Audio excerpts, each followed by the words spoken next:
यसुमा जोडिएपछि मात्रै हाम्रो जीवन चाहिँ हराभरा र असल र आशिषित हुँदै जान्छ, फरकता आउँदै जान्छ, परिवर्तन आउँदै जान्छ, विजय हुँदै जान्छ।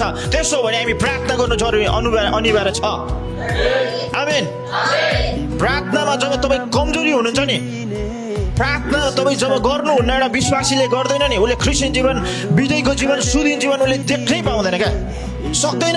ऊ हारेको हारै गर्नुपर्छ, ऊ शरीरसँग हार्नुपर्छ, मनसँग हार्नुपर्छ, अनि गिल्टी जीवन जिएर उसले जिउनुपर्छ। किनभने वचनमा लेखेको छ मत्ती 26:41 मा प्रार्थना गर परीक्षामा नपर।